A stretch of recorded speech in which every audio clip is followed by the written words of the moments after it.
Hello friends, आप सभी का स्वागत है मेरे चैनल भारत को जानो और दुनिया को पहचानो में। अगर आप प्रतियोगी परीक्षाओं, यूपीएससी, बैंकिंग, एसएससी, रेलवे इत्यादि की तैयारी कर रहे हैं, तो मेरे चैनल भारत को जानो और दुनिया को पहचानो से जुड़कर अपनी तैयारी को एक नई दिशा दें। मेरे चैनल का उद्देश्य है भारतीय युवा वर्ग को अपने देश के अतीत और वर्तमान से जोड़कर उनके सुंदर भविष्य की ओर अग्रसर करना। अतः इस जानने और पहचानने की कड़ी में मैं लेकर आई हूँ भारत के एक ऐसे महान हस्ती का जीवन परिचय जिनकी तारीफ में कुछ भी कहना सूर्य को दीपक दिखाने के समान है। जी हाँ, मैं बात कर रही हूँ डॉक्टर एपीजे अब्दुल कलाम की, जिन्हें हम सभी भारतवासी मिसाइल मैन और जनता के राष्ट्रपति के नाम से जानते हैं। वे भारत के पूर्व राष्ट्रपति, जाने माने वैज्ञानिक और अभियंता अर्थात इंजीनियर के रूप में विख्यात थे।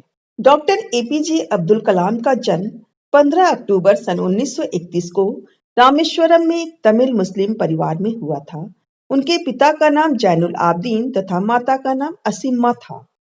अब्दुल कलाम के पूर्वज कई संपत्तियों और भूमि के साथ धनी व्यापारी और जमींदार थे।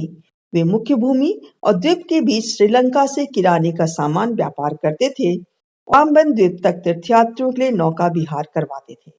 लेकिन 1920 के दशक तक परिवार के व्यवसाय विफल हो गए और जब तक अब्दुल कलाम जी का जन्म हुआ तब परिवार गरीबी से जूझ रहा था।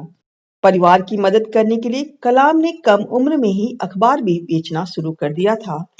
इतिहास गवाह रहा है कि जिसने भी संघर्ष किया उसी ने सफलता का परचम लहराया है और ऐसे ही जीवन की बाधाओं से संघर्ष करते हुए अब्दुल कलाम जी ने शेवार्ड्स हायर स्कूल रामनाथपुरम तमिलनाडु से मैट्रिक की पढ़ाई पूरी की और सेंट जोसेफ से 1954 में फिजिक्स में ग्रेजुएशन कंप्लीट करने के बाद 1955 में वे मद्रास चले गए, जहां से उन्होंने इंस्टीट्यूट ऑफ टेक्नोलॉजी में एरोस्पेस इंजीनियरिंग की शिक्षा ग्रहण की। उनका सपना था एक लड़ाकू पायलट बनना, परंतु परीक्षा में उन्होंने 9वां स्थान प्राप्त किया था, जबकि आईआईएफ ने केवल 8 परिणाम ही घोषित किए थे। अतः वह उसमें सफल नहीं हो पाए। लेकिन आत्मविश्वास से ओतप्रोत डॉक्टर अब्दुल कलाम जी ने वो कर दिखाया जो पूरी युवा पीढ़ी के लिए एक मिसाल बन गया। इसलिए तो उनकी जयंती यानी 15 अक्टूबर को विश्व छात्र दिवस के रूप में मनाया जाता है। वर्ष 1960 में स्नातक की पढ़ाई पूरी करने के बाद डॉक्टर एपीजे अब्दुल कलाम रक्षा अनुसंधान और विकास संगठन के वैमानिकी प्रतिष्ठान में एक वैज्ञानिक के रूप में शामिल हो गए और अपने मिशन को पूर्ण करते हुए विश्व स्तर पर भारत को एक नई मंजिल तक पहुंचाने का श्रेय सिर्फ और सिर्फ कलाम जी को ही तो जाता है। पहले स्वदेशी उपग्रह प्रक्षेपण यान SLV-3 से लेकर अग्नि मिसाइल, पृथ्वी मिसाइल जैसे मिसाइलों का बनना सफल हो पाया सिर्फ डॉक्टर एपीजे अब्दुल कलाम के प्रयासों से।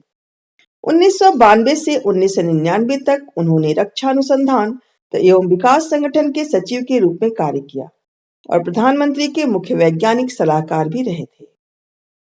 अब्दुल कलाम जी ने इस अवधि में हुए पोखरण द्वितीय परमाणु परीक्षण में एक महत्वपूर्ण तकनीकी और राजनीतिक भूमिका निभाई थी और तत्कालीन प्रधानमंत्री अटल बिहारी वाजपेयी ने भारत को एक पूर्ण विकसित परमाणु राष्ट्र घोषित कर दिया था।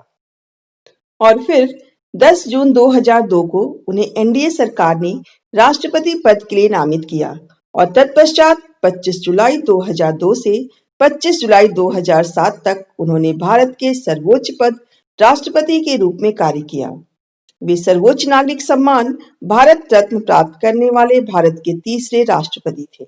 इनसे पहले वर्ष 1954 में डॉक्टर सर्वपल्ली राधाकृष्णन तथा वर्ष 1963 में डॉक्टर जाकिर हुसैन को यह सम्मान प्रदान किया गया था।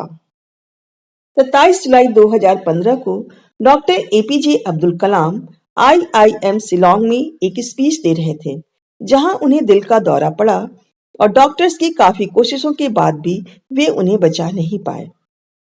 और वही वह मनहूस दिन था, अर्थात 27 जुलाई 2015, जब मिसाइल मैन हमारे बीच से सदा के लिए चले गए। उनके अंतिम शब्द थे, funny guys, are you doing well? और हर भारतीय ने कहा, कमाल के थे आप कलाम। 30 जुलाई 2015 को डॉक्टर एपीजे अब्दुल कलाम का अंतिम संस्कार उनके पैतृक गांव रामेश्वरम के पास हुआ। आइए देखते हैं मिसाइल मैन पूर्व राष्ट्रपति डॉक्टर एपीजे अब्दुल कलाम के 10 अनमोल विचार, जिसे अपनाकर हर भारतीय अपने आप को तथा देश को विश्व स्तर पर सफल कर सकता है। कामयाबी होती है जब आपके सिग्नेचर ऑटोग्राफ में बदल जाए। यदि आप सूरज की तरह चमकना चाहते हो तो पहले सूरज की तरह तपना सीखो। अपने मिशन में कामयाब होने के लिए आपको अपने लक्ष्य के प्रति एकचित्त निष्ठावान होना पड़ेगा। शिखर तक पहुंचने के लिए ताकत चाहिए होती है, चाहे वो माउंट एवरेस्ट हो या आपका अपना पेशा। सपने वो नहीं जो आप सोते वक्त देखते हैं, सपने तो वो होते हैं जो आपको सोने नहीं देते। उनका कहना था कि भावनात्मक रूप से ब्लैक कलर बहुत बुरा होता है, लेकिन हर ब्लैक बोर्ड स्टूडेंट्स की जिंदगी ब्राइट बना देता है।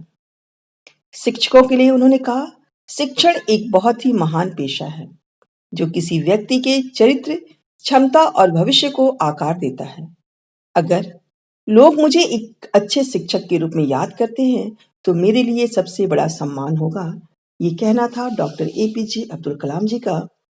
उन्होंने कहा कि आप अपना भविष्य नहीं बदल सकते, लेकिन अपनी आदतें तो बदल सकते हैं, और निश्चित रूप से आपकी आदतें आपका फ्यूचर बदल देगी।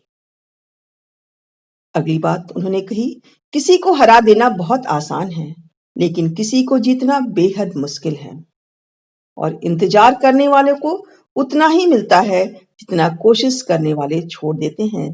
तो आइए आज हम याद करते हैं डॉक्टर एपीजे अब्दुल कलाम के विचारों को।